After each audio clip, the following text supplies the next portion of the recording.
The big questions are, how do business owners like us, spending our own money, time, and effort, how do we grow our business and jump the line? That lets us accelerate the delivery of our products and services while being smart about our growth, profits, culture, and still increase value in our business. Those are the questions, and this podcast will share some of the answers. My name is Bob Roark, and today's guest is Mark Woodbury. He's a managing director of Raincatcher. Mark, welcome to the show. Hey, Bob. Appreciate you having me on. Oh, this is awesome.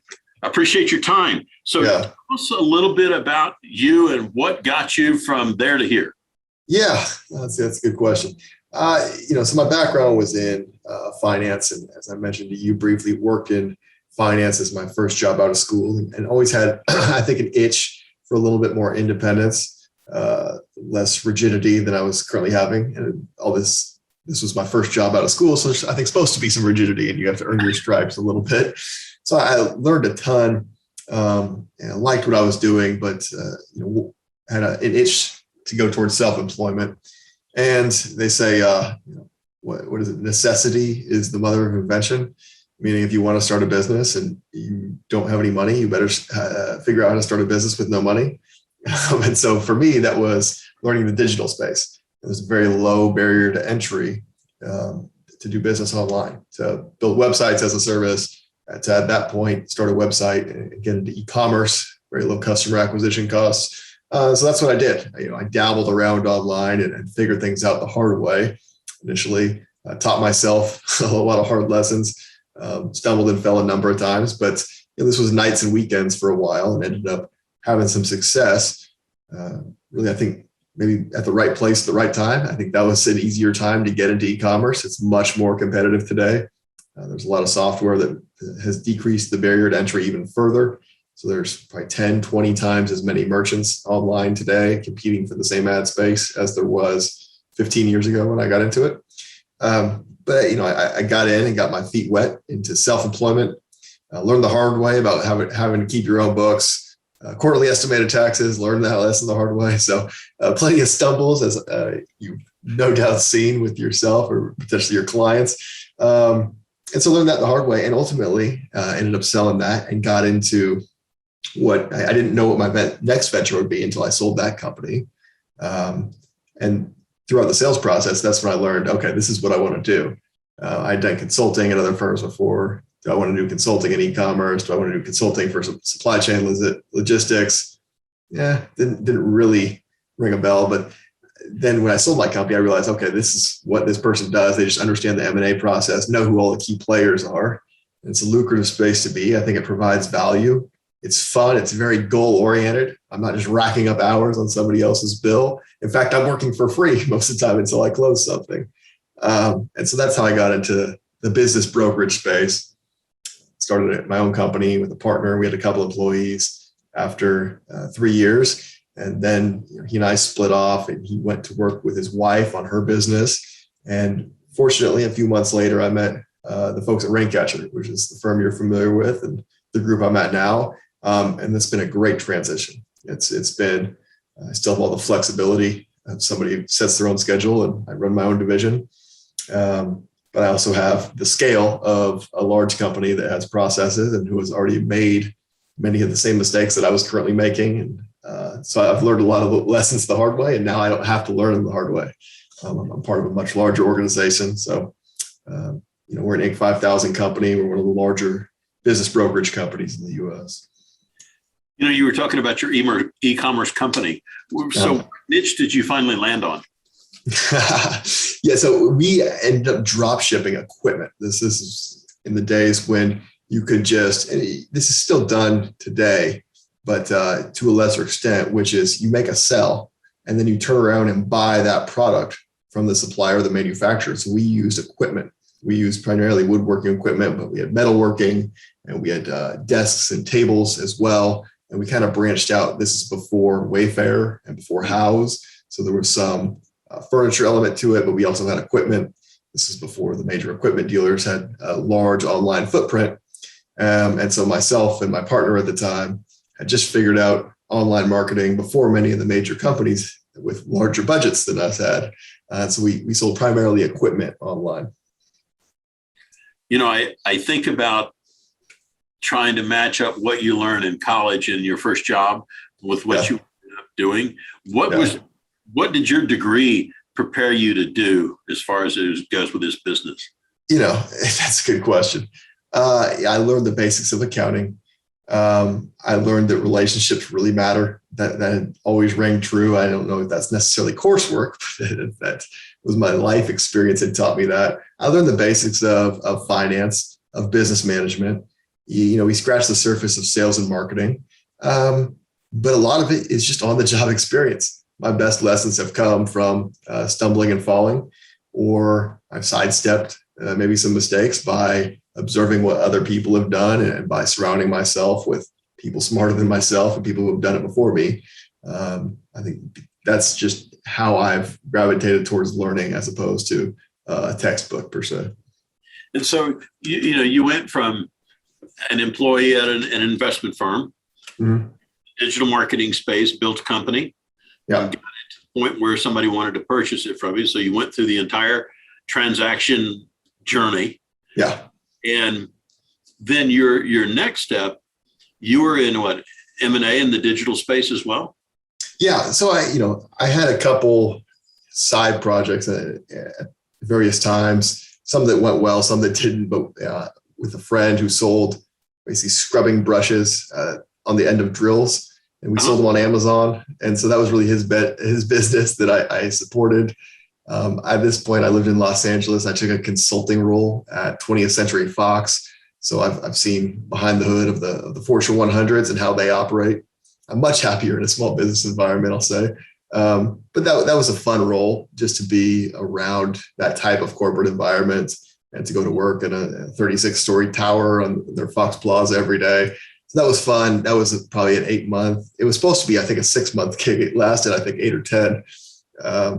We one project that just kept on dragging on, and problem carries on. And so, I had a number of different ventures in that time. But before I got into ultimately brokerage, I had that itch to be self-employed the whole time again, but maybe not the masochist of learning all the same problems over again. Didn't really want to get back into e-commerce and navigate the supply chain. And so I thought M&A and being a broker would be a good space, and it was. But I had plenty of problems that I had still yet to solve, and had maybe a slow start in the brokerage space. For my first few listings, when I thought I knew what I was doing, it turned out that maybe I didn't know so much, Bob. This is a lot harder than I thought it was going to be, and maybe the buyers don't just come flocking to each deal that I have. So that was an issue, and didn't have a great amount of success my first year in that business. It took a while to start getting some closes under the belt. And that learning curve, sure enough, flattened out like it does in any other career, and started to get a pretty good hold of it. I think about how you grow up as a kid, and you go and you hear about people that take a job or, get into a profession and then they stay there their entire lives. And then you think about the folks that take your route. And if you had kids, you go, how do you encourage your kids to be an entrepreneur? What did your parents do to foster or point you toward this direction? Yeah, that's a good question, because they think I'm crazy for going this direction. They have the most steady careers as you can imagine. So my dad worked for the government. He worked for Social Security Administration. He took a job with them when he got out of college, and then took any promotion he could get. He worked in Guam, take a promotion with him, moved to Los Angeles. And that's how he and my mom met. She was a financial analyst at the Social Security Administration. So they both work for the government, which is as steady as it gets. Meanwhile, their youngest doesn't want anything to do with a steady career and would rather learn things the hard way and do it himself. And I guess you could say I'm hard-headed, but it works for me. Had some kind of problem with the gene pool, maybe. That's right. Yeah, that's funny. It's funny. What is it? The Rich Dad, Poor Dad series. Kiyosaki talks about, the quadrants and so on. And you think about the folks that are the employees, the professionals, and then you have the other group, the crazy group, that goes out in the entrepreneurial space and learns by failing forward.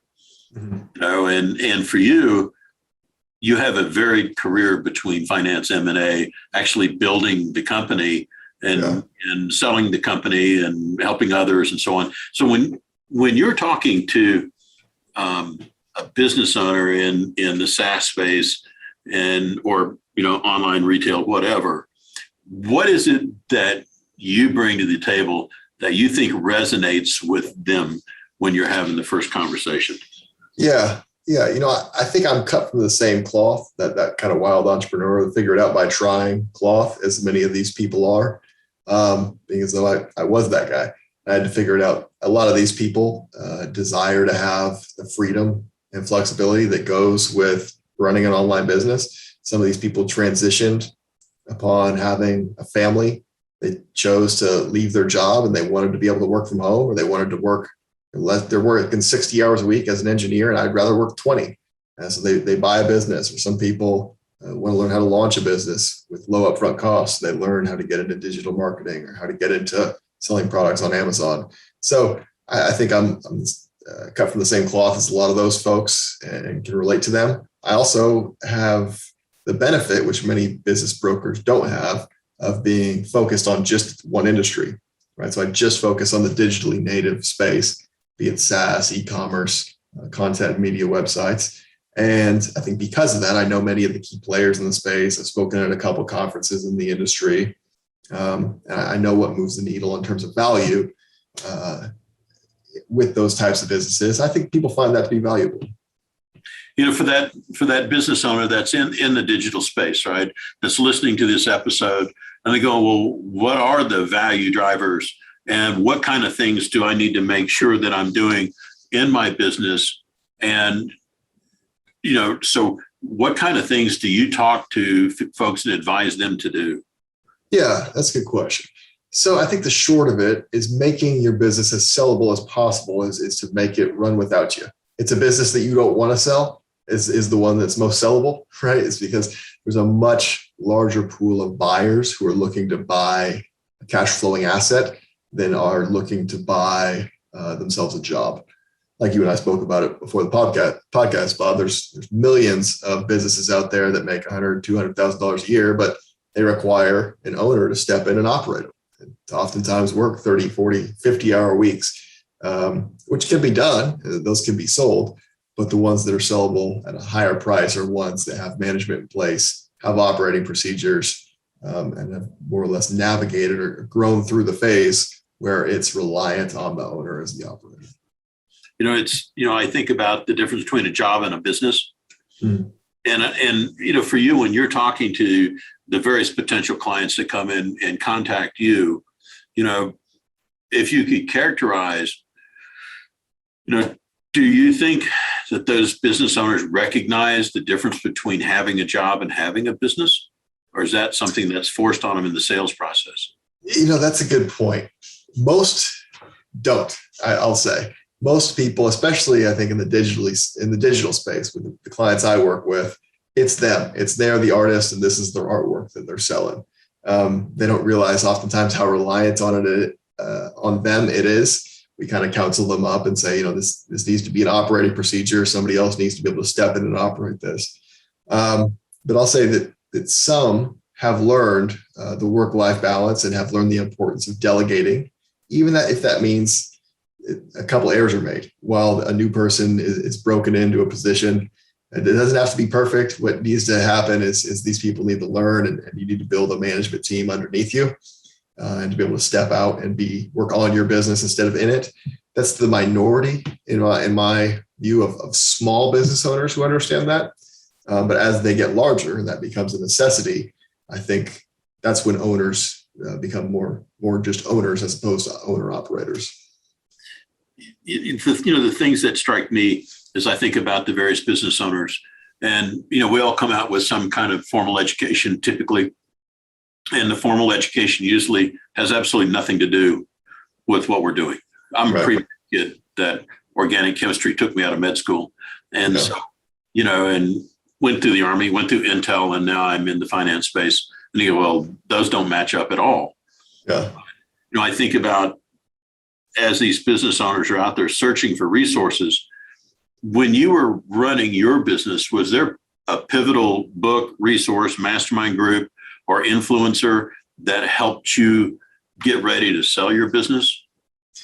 That's a good question. Was there one that helped me get ready to sell my business? I'd say no. I wish that resource was available to me in terms of exit prep. Right? There's a lot of brokers out there that are, we say we're there for the fireworks. We're there when you want to sell. We sign you on as a client, we sell the business, and it's off our books.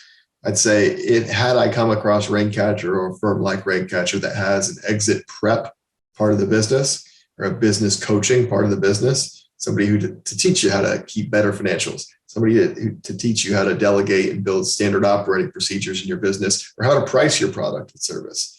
A lot of people don't, they're pricing too low. They don't realize it. There's price sensitivity. You can increase your price by 20% and only lose 2% of your customers, but potentially. So I'd say the management consulting or business coaching aspect has been missing for a lot of brokerage firms. That's something we incorporate at Raincatcher that I think is very valuable. So I kind of went in blind, knowing what I know now, I would have done a lot of things differently. I still would have sold because it was very reliant on both myself and my partner at that time, and it had served the needs that we wanted it to serve, which is get us out of working our 9 to 5s, turn from a night and weekend job into a full-time job, and we moved on to what's next. But hindsight being what it is, we were not very well prepared to sell, and therefore probably didn't get as much out of the exit as we would have liked. I think about for the potential business owner that's attempting to sell or come and go, I want to sell, should I sell, or I got an unsolicited offer, some combination of that, or I've got a health plan, it is, and I think about the experience that you've had as far as I may not be able to tell you exactly what to do, but I can damn sure tell you what not to do. Right. And in the business space, do you think there's a greater recognition that they need to take, the business owner needs to get company or needs to look at enterprise value or needs to look at the value drivers in their particular business? Do you think that's happening, or is it still a vacuum? There's been some polls about this asking business owners, particular baby boomer business owners who are coming of the age now where many of them want to retirement. Many of them have wanted to retire for 10 years and are still unable to. How many of them have a legacy plan? How many of them know what their business is worth? And the number is shockingly low. And those polls, I don't know what the sample size is, but I can tell you from being boots on the ground and talking to these people, it adds up, because a lot of these people just don't know what their business is worth. It's somebody at a conference told them one thing, their friend sold for another, and they try to put this together. They think they're in a good position. Oftentimes, it's pretty rare that somebody comes in and has an accurate understanding of A, what their business is worth, B, what the sales process entails. Are they selling stock, or are they selling the assets of the business? Is it come with cash and working capital included or not? There's a number of caveats to it that people are just uninformed about until they get into the process. It would be nice if people started up to a decade, but at least 12 or 18 months before their planned exit to prepare for selling. And if they rolled up their sleeves and did a little bit of work ahead of time, they'll get more out of it when they do finally pull the trigger and sell. I've talked to other folks from Raincatcher, bird hunted with a number of them. So some can shoot, some can't, but that's okay. And the ones that can't, we won't mention by name. But, you think about what Raincatcher tries to do when you have a business owner that shows up that's got a good business, but it's just not ready to sell yet. Mm-hmm. For the folks that are out there that may be in that boat, can you kind of walk us through what those steps look like? Yeah, it's different for everybody. I'll say, I guess broadly speaking, the steps to get ready to sell or to grow the business to the point where you can hire management and it runs without you. I'd say that's the number one thing that inhibits business owners from selling or inhibits them from being competitive buying process, is it's still very reliant on the owner. Now, part of that is just the size of the business. If you run a small coffee shop, you as the owner, well, it's somewhat reliant on you to run. It's never going to be large enough to where you can have a full org chart underneath you and you step aside. At least not many coffee shops, right? So there's a market for small businesses out there where the owner is also the operator. But if you can get to a point where your business is large enough where you can step back and hire somebody to run it, that person's been in that driver's seat for at least a year, that's a far more sellable asset. Another one is I'll say keeping clean financials, just CPA compiled financials, whether they're accrual basis or cash basis. It's just having clean books and records, keeping documentation, articles of organization, operating agreement, these seemingly small documents that you never think will come up. Well, when you go to sell the company, they're going to come up. They think through things like that. Of course, they need to. So we try to help folks do that. One thing we've learned, I'd say I can't take credit for it. This has been Raincatcher's process since before I stepped in, but I learned it the hard way as well, is to really hold the seller's hand and do sell side due diligence. Ask a lot of questions going into the process, really get them prepared for what the process is. If this means we spend 5 weeks working on the business, 8 weeks working on the business before we market it, then so be it. Because otherwise, these issues are going to come up further down the road, and we're going to have a fire drill looking for some documentation or trying to coach the seller up on what's going to happen and how a transition service agreement works. So if we really hold their hand and have some genuine conversation with them, a couple times a week while we're getting their business prepared to sell, our finding is that makes for a much smoother process in close and in diligence. Also, if we can more authentically present a picture of what that business is to the buyers. If we've already turned over all these stones and we already have answers to all these questions, we're doing the buyer's work for them, and that just makes it more appealing. So that's really what our job is. Part of what our job is to counsel the seller on the process, run a competitive process to get them the best economics. You guys do a fairly robust job of doing diagnosis with software as well, right? In your value builder application. Yeah. So, we use the value builder system. So we're big believers in how that diagnoses the multiple facets of a business that really move the needle on valuation. So if you have one supplier versus you have several, owner reliance, how many competitors there are, how long have you been in business, what the financials look like is a high margin business, a thin margin business. As you know, all these things really move the needle, whether you're evaluating a public company to invest your client's assets in, or whether this is a private equity group evaluating one of our clients' businesses as a potential acquisition. If we could show that this has a strong market position, is well reviewed by their customers, has a durable supply chain, product and service that is well liked by the end consumer, well, that's a far more desirable asset than if we're not able to prove any of that.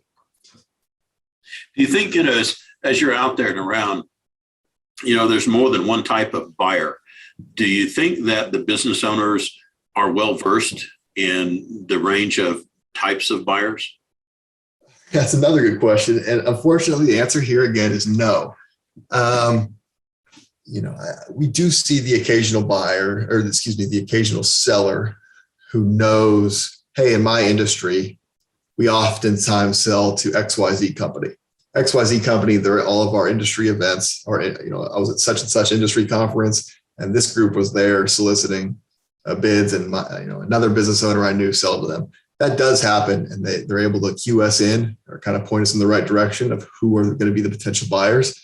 But oftentimes they kind of come to us for that answer. And we, these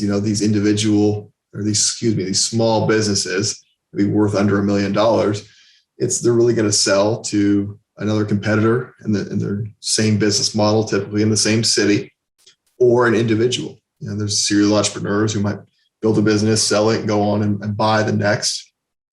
And just look to have multiple ventures at a time. There's some businesses that lend themselves to the owner operator stepping out, gas stations, liquor stores.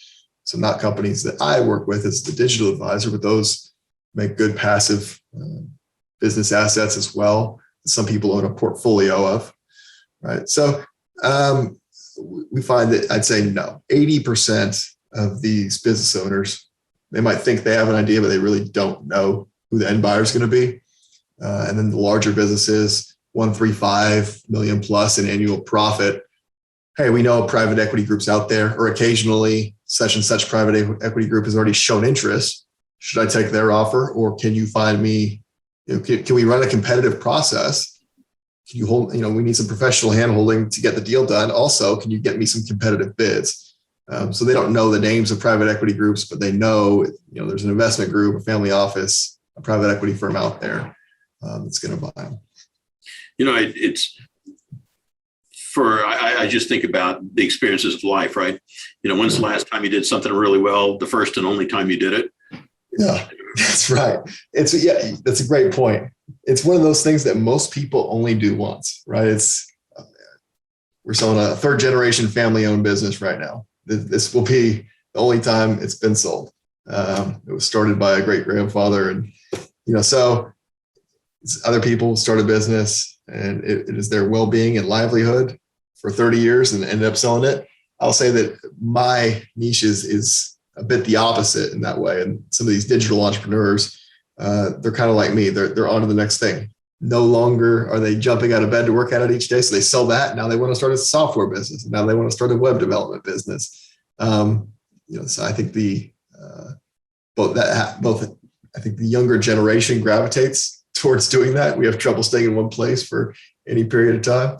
But also, I think the digital native space, you could scale a business more quickly through digital marketing than it used to be just word of mouth marketing or offer a service in a local area, which took longer to reach this critical mass.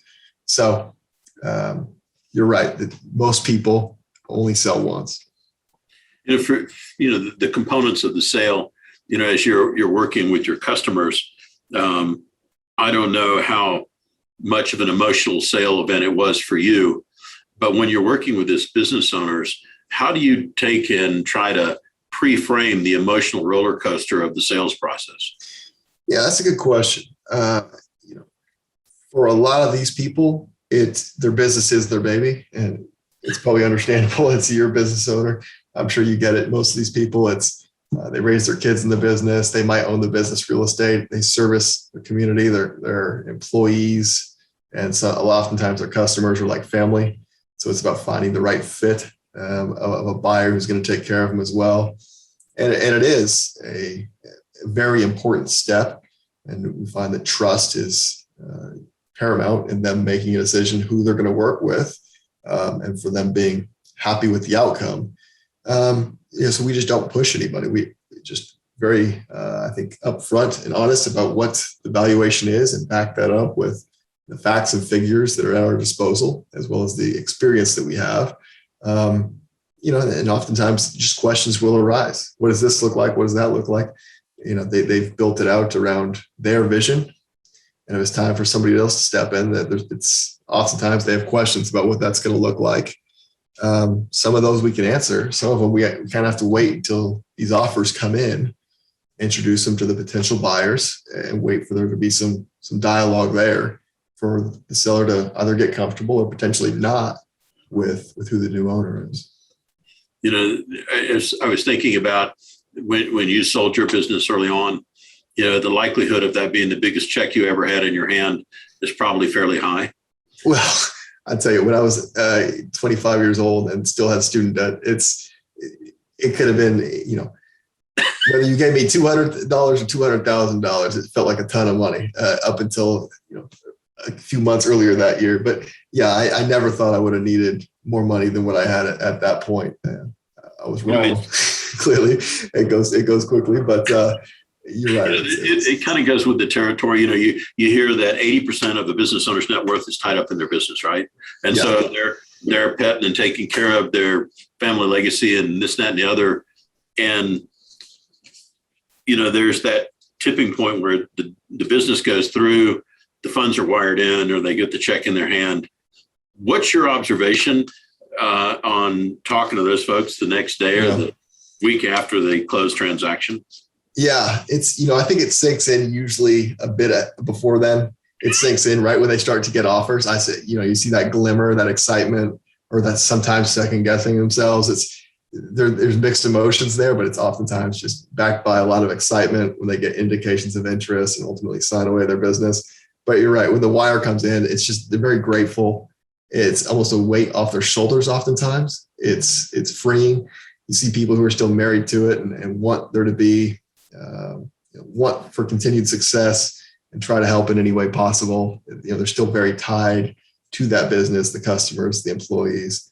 I'll say in the digital space, again, these people are already on to their next venture. Oftentimes before they even sell, they've got another venture they're already ramping up and they're getting rid of this old one, out with the old, in with the new. Kind of like house flippers, these people who buy a home, put 50 grand into it, it's back on the market. There's not much emotional attachment there.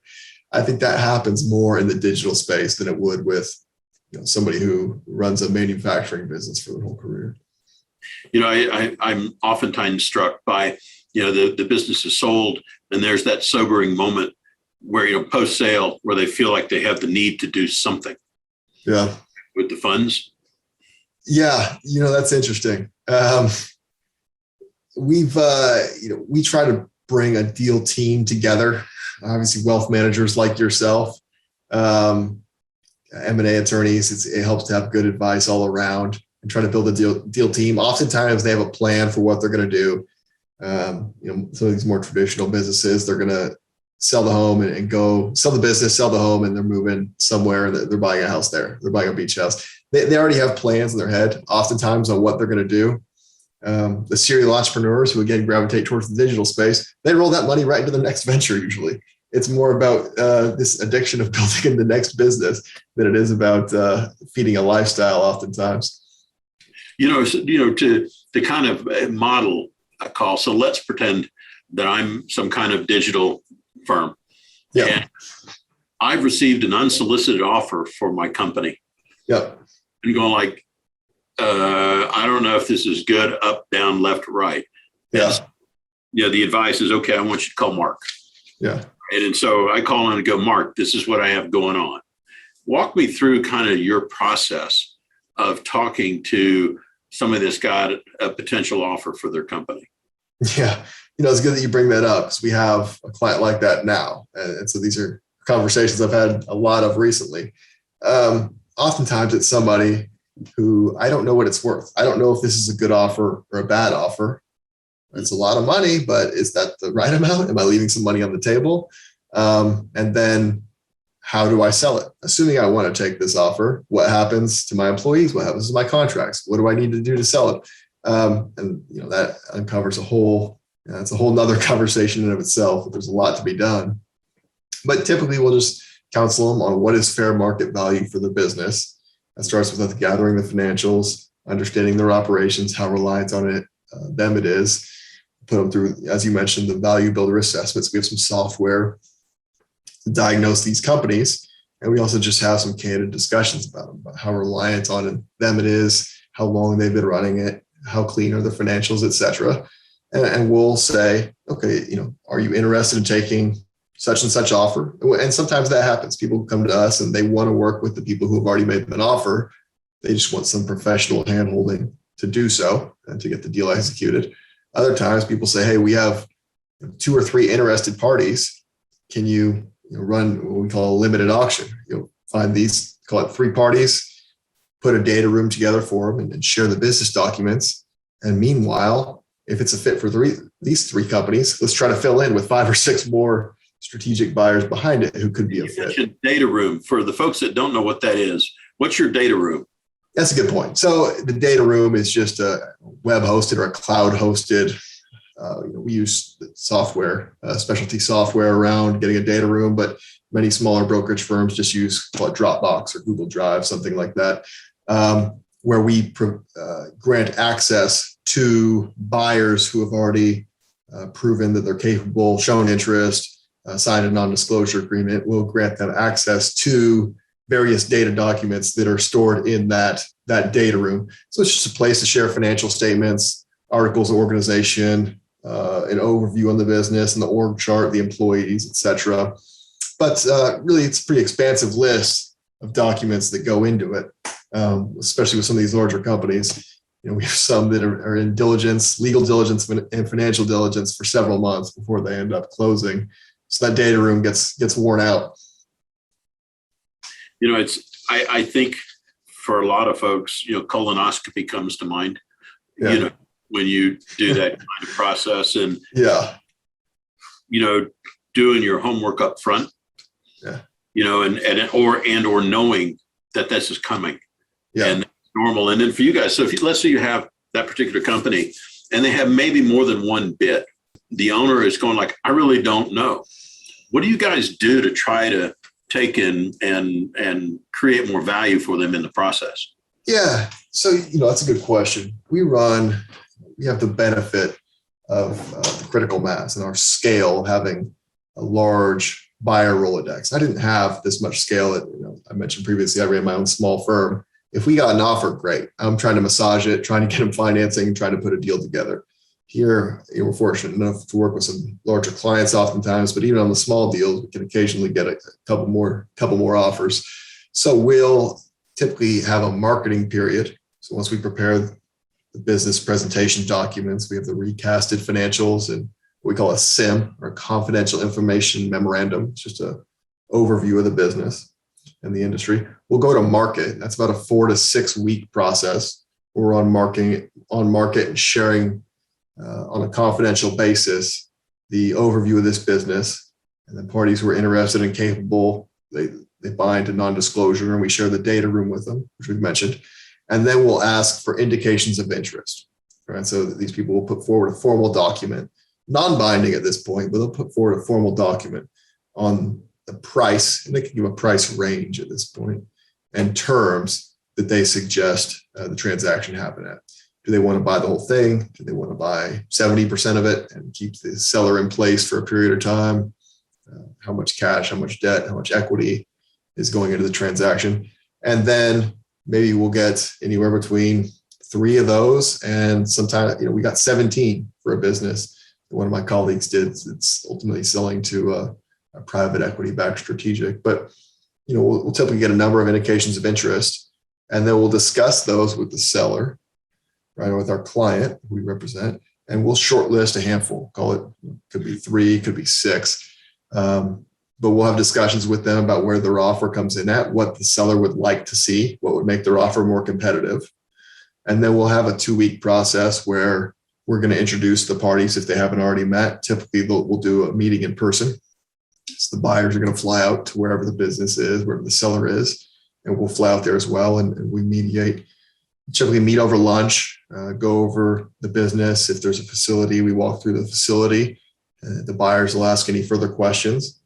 Oftentimes, this is going to be somewhat of a partnership moving forward for at least a period of time. This might be a prolonged transition where we don't just leave you the keys, but we're working with you for 6 months, 12 months post-close. And we want to make sure that all parties are going to get along. So they all want to meet one another, make sure their investment's safe in each other's hands. So that process, we'll do that with each of the selected parties who submitted an indication of interest. And then we'll ask for letters of intent, the best and final offer. We'll give them guidance on, the seller liked this about your offer, but they didn't like this. Can you maybe change that a little bit? And so then we have a letter of intent, and that outlines what the deal terms are going to be. And at that point, we'll move forward with one. The buyer and the seller are going to have to be in agreement on price and terms, and we'll move forward from there. In the world of earnouts, I don't think there's very many deals that go without an earnout somehow or another. And, you could have an elevated offer with a bigger earnout and, a slightly less, priced offer with a smaller earnout. Right. Do you find yourself in that negotiating saying, here's compare, contrast? Oh, yes. And, that's one of the caveats. And you mentioned earlier, Bob, how much do these sellers know when they go in? Well, they know they want more, and they know they want cash at close. They just assume, kind of like a house. This is, I get paid for the house. I leave the keys under the mat. Well, oftentimes there's a number more variables that go into this. The buyers are going to ask you to stick around for a period of time. There might be a holdback or an earnout that's tied to you staying back or around the business's performance during that time. Some might have a lower percentage of cash paid at close, but your total compensation could be much higher. some, especially private equity groups, they'll buy, say, 80% of your business, 90%. They want you to keep a piece so that you're continuing to assure the business success, although on a more limited working capacity ongoing. And then when they go to sell it again themselves in another 4, 5, 6 years, they're giving you a second bite at the apple because you still own 10% of that. So, you get a second exit down the road, which a lot of sellers are very enticed by and like that. So yeah, there's a number of moving pieces, the earn out, there's a holdback that often goes into these deals as well. It's funny. I think about, for you guys, one of the unique characteristics of the company is you guys have depth of field. Right. The people on the team, like Marla's been a fractional CFO for hundreds of company. Oh yeah. And you look at Cam, I don't know. Yeah, Cam Bishop. I don't know how many companies they've been through. We were talking about Gary Wolford in the franchise space, and I don't think that's common. Right. Yeah. No, you're right. I think we have the benefit of being a true team. I think a lot of companies say that. We mean it in that if I had a question about franchises, which I would, I don't know the first thing about how to orchestrate launching a franchise. Gary's got 20 years of experience in that. But what Gary doesn't know is anything about online marketing. And, he can rely on me for that. I'm working with a colleague right now whose background is investment banking, and he did risk management at a Big Four accounting firm. He's another one of our managing directors. Well, we're working a deal together that's an e-commerce business. I know the business very well, but I've never done a recap of an $80 million digitally native company. Well, he has. So I think collectively, we're uniquely well positioned to service a lot of companies. You mentioned Gary's expertise with franchises, the accounting background. Some folks on our team have manufacturing expertise from covering that at investment banks. Cam did leveraged roll-ups for KKR, which is obviously a huge private equity group, publicly traded. So we have robust experience on our team. I'm humbled to be a part of it. Yeah, it's, I think, for the business owner that's going like, well, what makes you guys different, better? Why should I call? And my broad sense is that if you're the business owner listening to this and you're not sure, make the call. Yeah. In fact, that's one of the things I haven't noticed. If they want to find you, how do they reach out to find you on social media? Sure. Yeah, that'd be great. So you could just search Mark Woodbury, Raincatcher on LinkedIn. You'll be able to pull me up. I can find me on Facebook probably as well. Just Mark Woodbury. You're welcome to add me. I've been fairly active on LinkedIn as of recent. Fortunate to be focused on your podcast. I've been on a handful previously, so I try to stay very active in those communities. I've been part of a couple other professional networking groups as well that have been great. But I think LinkedIn is probably the best way for these folks to get a hold of me, or it's just mark.woodbury@Raincatcher. The thing that strikes me is about, we talk about the business owner that comes to you as ready, or, the business is ready to sell and goes to sell. Well, there's that other business owner that's not quite ready yet. Mm-hmm. And you guys have started trying to address this challenge, or, the deficit in the marketplace. What do you guys do for that business owner that's maybe 2 or 3 years out from sell and needs some training or help? Yeah, I'm glad you bring that up. This is really a lot of credit to Marla, our CEO, and as well as Jason, for having the foresight to not just be a transactional company, but to be these small business owners or mid-sized business owners' trusted corporate finance counsel. And so we have a coaching arm of our business. And we're very fortunate to have Susan Frew, who's local in the Denver area as well, to run our business coaching team. And she has a whole roster of coaches under her with expertise in various fields. A colleague of mine who's an expert in the Amazon space, Scott Margolis, I introduced him. So he's doing work with Susan and helping these business owners plan for exit. Other folks with expertise in finance, in team building and marketing. We try to help these business owners shore up whatever part of their business is lacking. Instead of just putting it on the business now and selling it for whatever it gets, let's help you shore up this soft flank of your business. You've been running this for 25 years. You can make this 30%, 40% more valuable. If you work with us for another year and a half, most of the time people are going to want to make that investment and put off retirement. And now we're going to get an extra 30% for our business by making it more sellable, by putting an extra strategy in place, by cleaning up our books, cleaning up our financials. So that's what Susan and her business team, coaching team are great at. So we're major advocates of not just selling your business to retire and investing with a wealth manager, but in prepping for that process ahead of time. Given all the changes in the tax structure that may or may not be coming, depending on whatever, Right. Picking up an extra 30 or 40% sales value. So what you thought you were going to gross, you'll net by the improved price. And, that's a benefit. And, in the folks that I hang around with, you go, the standard comment, you have to have good financials. And you go, well, yeah, I should be taller, but at the same time, do you understand your financials? Do you know where the value drivers are? Are you pulling the right levers? Do you have client concentration risk? A lot of the things that are normal vocabulary for you. Yeah. For a lot of the business owners, you go, do I really want to take a low margin, big client order, or would I really rather have diversified orders from multiples? And that's an interesting question to bring up with you guys. Sure. No, that's right. It's, if you have one supplier relationship, well, that's great that supplier's always been able to deliver for you. But, do you have a backup plan? Right? Because it can't just go to zero if the supplier shuts down tomorrow, which we've seen during COVID, unfortunately. Supply chain, do we? No, none. No, that's for sure. Everybody's getting product right when they expect. Another one is service companies, right? So, and yours is a service business. We see accounting, CPA firms. I've worked with digital marketing agencies in the past, and I'm fortunate to work with, I'm hoping to onboard one here in the next week or two. It's the businesses that have personal relationships with their clients. Ideally you get to scale where you have a team. You have some people under you who you can have responsible for the majority of that relationship. They can still know you. They can still come to your company parties, but ideally their account manager or their point of contact will be an employee, and they'll have a sales rep. These are not just the owner's relationships.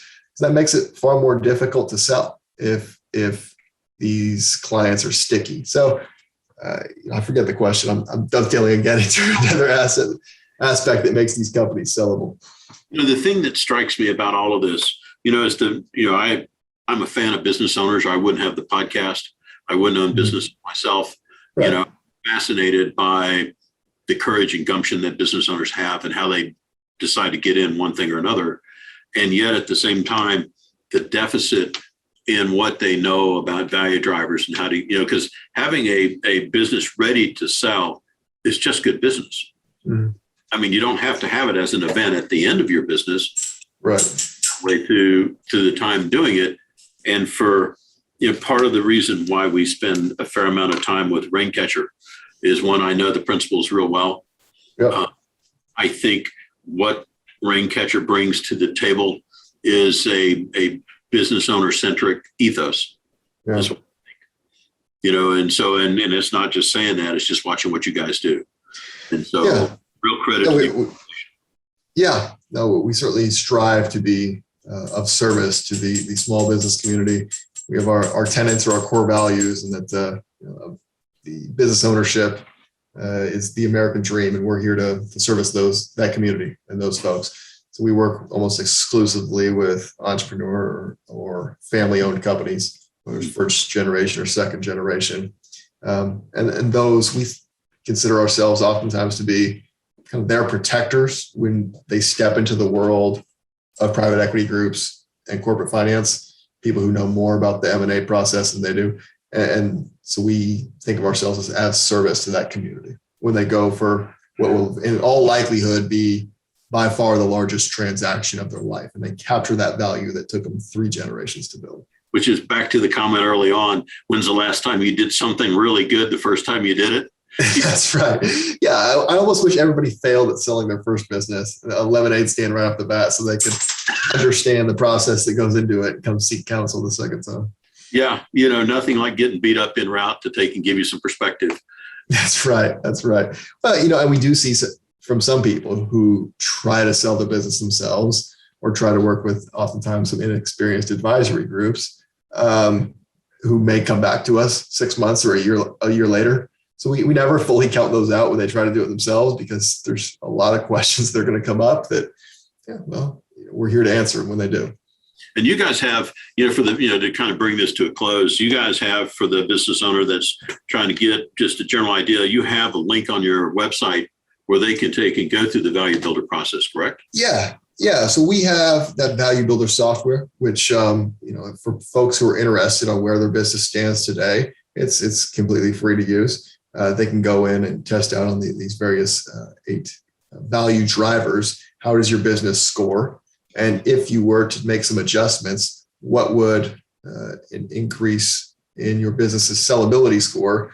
What would that manifest itself as in terms of a sale price? How much more money would you be able to get if you were able to tighten up your accounting, if you were able to get a second supplier in place and limit that concentration, et cetera? So I think it's fun for a lot of these business owners. And we talked about many of them are not prepared. I find that the ones who really dove into this process early and really take a liking for it, those are the ones who are really going to have a successful exit. 3, 5, 10 years down the road, people who are preparing with this in mind. I spoke to a woman at a conference a week or so ago who was reading up all about it. She bought every book she could find about exit planning, and she had a bunch of very well-informed questions. And my thought was, my goodness, this is going to be a good one. And we're staying in touch with her. This is going to be a juicy one. This is a very sellable deal because she knows what she's doing. Well, the thing that strikes me is, some days you come into work, and for the folks that are in snow country, it's like having your brights on at night in a snowstorm. You can't see snow on the windshield, Right. And, with that kind of thing in place, you can start to prioritize effort. Yeah, and that's a good point. Measure, improvement down that road. And, it's small percentages here and there really add up over a short period of time. Oh, absolutely. Yeah. I think it's an adjustment for a lot of business owners to make, to start delegating or change from just knowing their business and having it all locked away in their brain to actually documenting the operating procedures. But that's what makes the business transferable ultimately. Well, Mark, I tell you, this has been a joy. I really appreciate your perspective and insights into the digital SaaS space. And the fact that you've been around the track and building and selling a business and working in the industry has been, I think, a real plus. So I really appreciate your time. And again, for the folks that are looking to find you, they can find you at Mark Woodbury, and you're on LinkedIn. And they can find you also at Raincatcher, Mark Woodbury. That's right. Feel free to reach out. Bob, I appreciate you having me on. Absolutely. It's been a joy. Thanks for the lessons. Appreciate it. Yeah. Hopefully it helped.